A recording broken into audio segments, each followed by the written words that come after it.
Hey everyone, it's 10 Types, and Phantasmal Flames is right around the corner, and I'm excited. I'm always excited for a new set. Honestly, it's not the craziest set. And I was gonna make a video titled, I actually don't know what this one's titled because I title it after I record, but I was gonna make it titled the like five weird rogue decks to try out with Phantasmal Flames, featuring new cards from the set.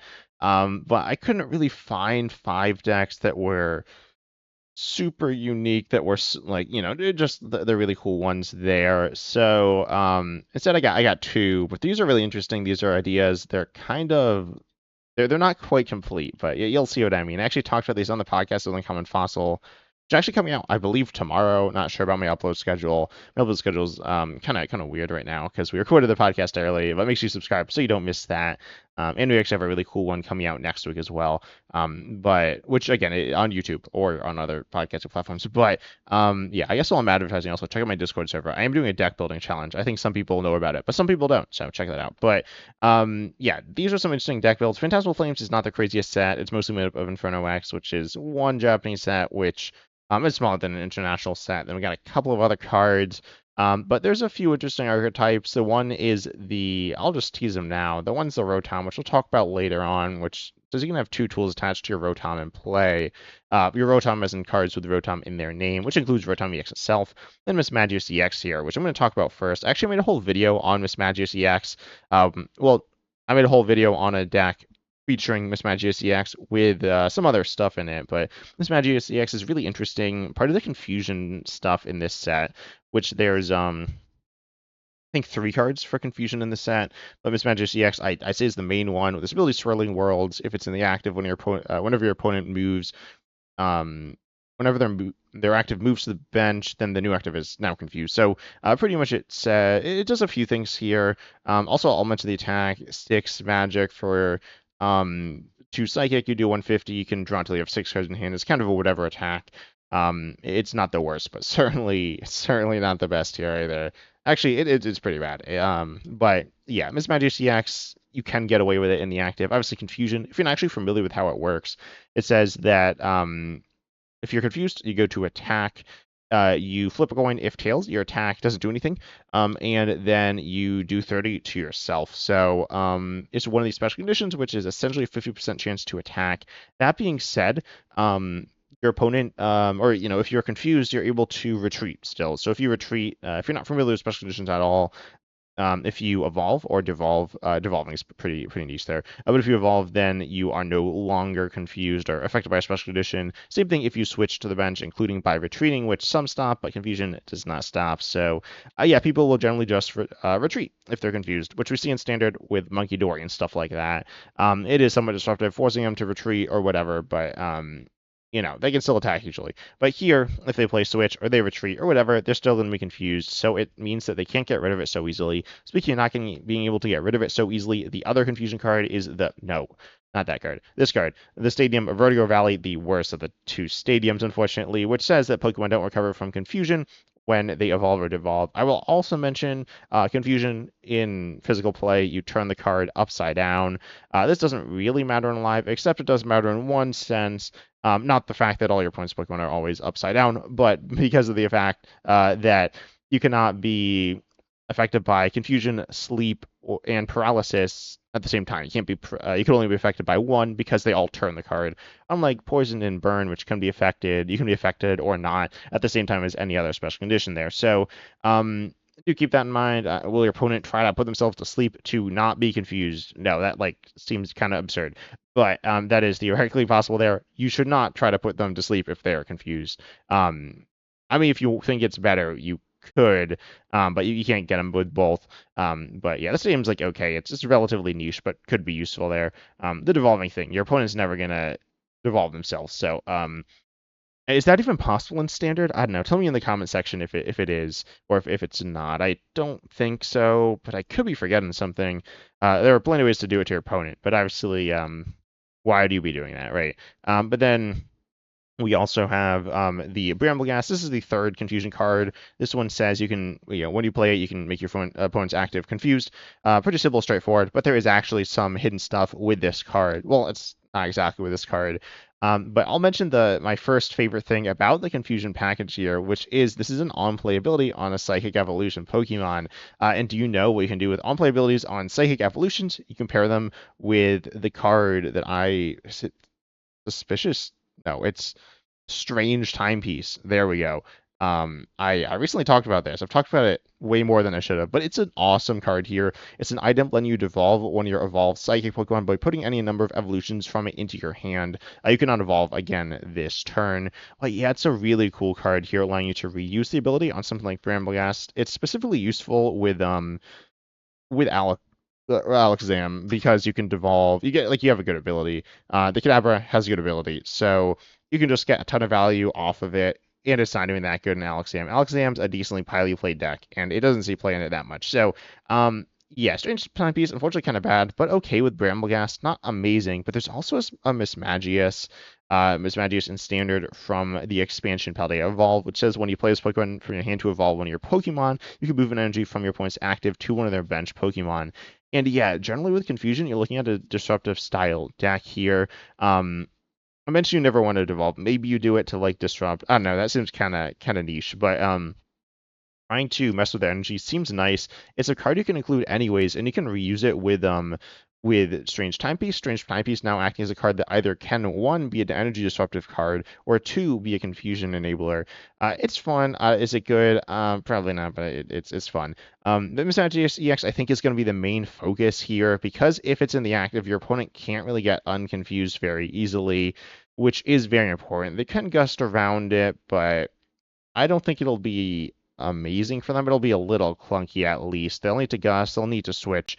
And forcing them to do that is something that does have some value there. Overall, its attack's pretty weak, and your opponent, I mean, they can still attack though, and they have a 50% chance to attack and damage you, presumably knock you out there. There's a card that actually stops that, which is the Psyduck. Psyduck is not a new card, and this is a new card. The Psyduck's good. It's not that Psyduck, and it's not this Psyduck, which is not just called Psyduck. Is also kind of bad, but it's really funny. I made a deck with it. You should check it out. It's really bad on purpose, but no, it's the Psyduck from 151 with the attack Overthink. And if that describes the decks I make, this is definitely the word to describe it. But it says during your opponent's next turn, whenever they flip a coin, you treat it as tails. So yeah, they cannot. I mean, they can attack. They'll just damage themselves. So the idea is that they won't attack, and that's the point. And then they can't do anything, and then it's like a control style deck there. And yeah, they just can't attack. They could attack to knock themselves out, which is actually like bad for you if you're doing a control style deck, probably. Then they're knocking themselves out, right? You can't really complain too much about it either. Psyduck is a really funny card with confusion. That being said, Psyduck is an attacker. You need to be in the active when you attack. Mismagius EX uses its ability from the active on your opponent's turn. So you can't use both these in the active at the same time. Technically, you could knock your own Psyduck out with poison. That's like absurdly hard to do. Like obviously it's difficult to do. But like you can do and get enough poison on it to knock itself out as far as I'm aware.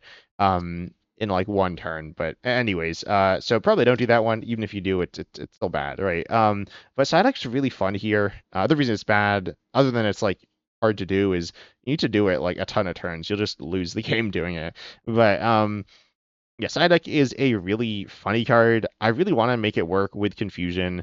There are some other ways to enable confusion. Mismagius EX can enable confusion if you are playing a card like Boss's Orders, or even just like Iron Bundle. That being said, if using Boss's Orders, you could even just use Lisia's Appeal, which is a gust and confuses your opponent's active if you gust a basic. Or no, you have to gust a basic, and it will always confuse it, but it only gusts basics there. Still pretty good, doing more or less what you're looking for there. Boss still probably better under Mismagius EX. It is better, but if you don't have Mismagius EX, Lisa's Appeal will be better there. So Lisa's definitely kind of interesting. Honestly, they're pretty similar. But yeah, this deck is really funny. This is one that I made a video on, which I really like deck building. That's why I'm doing a deck building challenge in my Discord server. But yeah, this is one I made a video. I was just like kind of asking for help with deck building because this is super weird. It's not good, but it's really funny. Something that I think would be super fun for people to try out. The Confusion package is actually one of the only like decks in the set that's like kind of meant like to be built from this set. There was the Rotom, which we'll talk about, but the other cards aren't actually even in the set. And then there's the fire stuff. There's the fire stuff. There's the darkness stuff, which are like decent. they're like the quote good decks from the set, I think. And then the quote bad deck is the confusion deck. Um, the confusion deck is definitely bad. The other two are not super good on their own.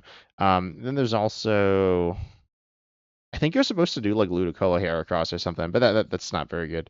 Like it doesn't even work together so well. And then there's some other decent cards in the set. There is also the stuff from the separate decks. The Darkness stuff is cool, but for the most part, there's not that many unique decks. So the Confusion deck is definitely an intended deck from the set. Not probably the Psyduck there, but I imagine people will try it out, and I definitely recommend it because it is pretty cool here. But then the other deck that's really cool is the Rotom EX. Rotom EX is actually a lot more in depth than you think. Rotom EX works with the other Rotoms. If you're not familiar with the other Rotoms, there's a Rotom. There's a bunch of them. Obviously, Rotom has a bunch of different forms. And in standard, there's a Mo Rotom, Heat Rotom, Wash Rotom, and a regular Rotom covering Grass, Fire, Water, Lightning. And those types are okay to hit for weakness, I guess. And you have a Rotom here. They all have the same attack here. Gadget Soap for 2 colorless on a basic that says you do 30 for each tool attached to all your Pokemon. In standard right now, if you have 6 Pokemon to play, a tool attached to all of them, you're going to be swinging for a whopping 180. That's okay. But it's not that good. I will say one issue with these is that you cannot attach 2 energy to a Pokemon at once, really. There are some ways around it with tools, I guess, but there's no double color synergy or double turbo, which is disappointing for these cards. There is actually a Bronzong with a 40 times multiplier that's 3 colorless from the new expansion with the pretty much the same attack. And oh, actually, no, that card's a little bit different. I'll pull it up here because the funny thing is it actually can do damage. It does damage based on tools in play, both yours and your opponent's. So that's kind of funny if your opponent has some tools in play, which they might because you'll presumably be playing Town Store. They'll presumably be playing them down because why not? Maybe get a little bit of value out of it or force them just not to play them. But ultimately, Bronzong here is a fun little card. I don't know if it's meant to be paired with Rotom EX, and that's why they're in the same set together, but it's kind of fun. And you can pair it with Ignition Energy or Reversal in one turn. That's kind of why it's cool as well there, but it's not super spectacular.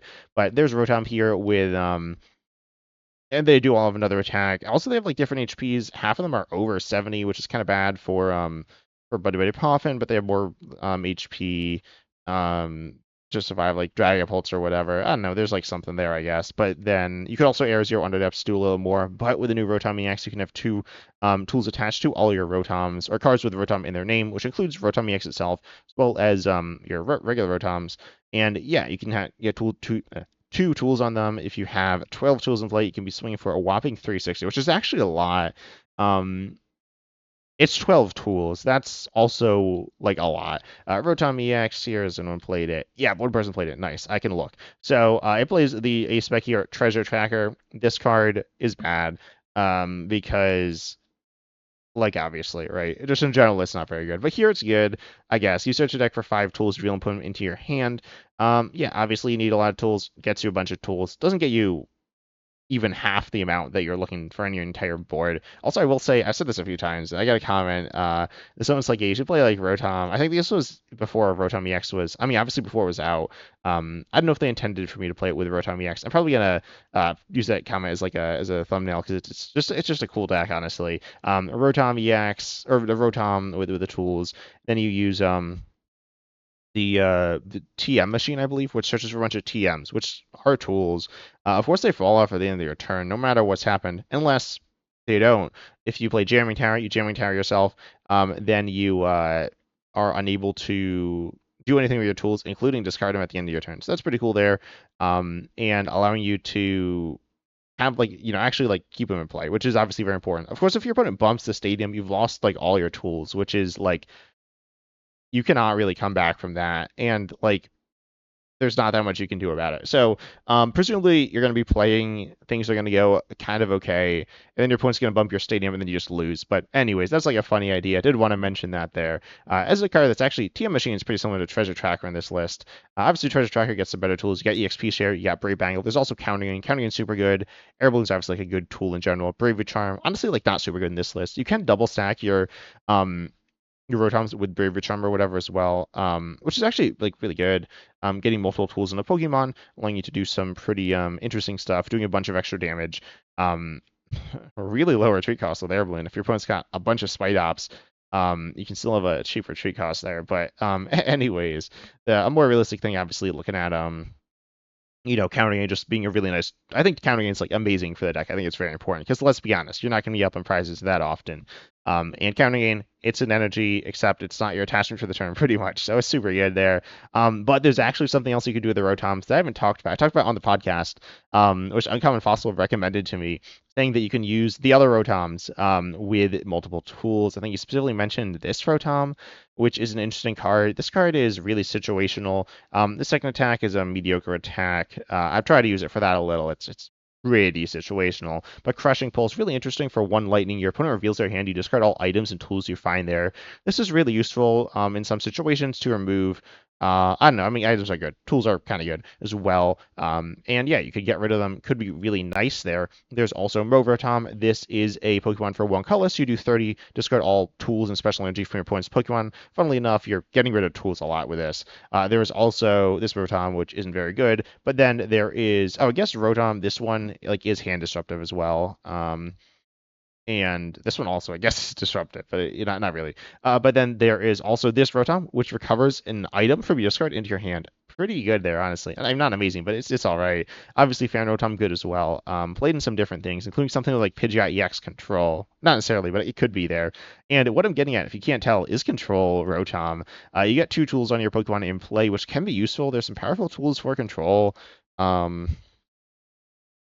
How do I search up this? Is that can get me the stuff? No, that didn't. There we go. So here are all the tools in standard. Looking at like specifically control stuff, or like stuff that is useful for control. Handheld fan is really good for control. Double handheld fan could be really nasty to deal with. Yeah, that's like one that's really nice to look at there. There's also going to be what's Curse Duster?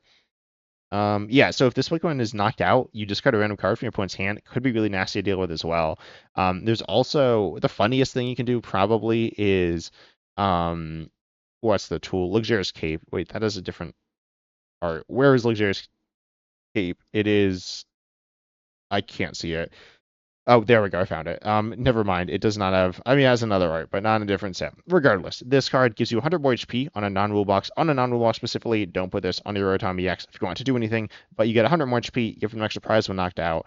But Luxurious Escape, yeah, you're giving up. You can make yourself a 3-prizer, which is like bad, but you can have 200 extra HP. Really funny there. You can have like a almost 300 HP Rotom, which is funny. Not super good, but really funny there. You can do.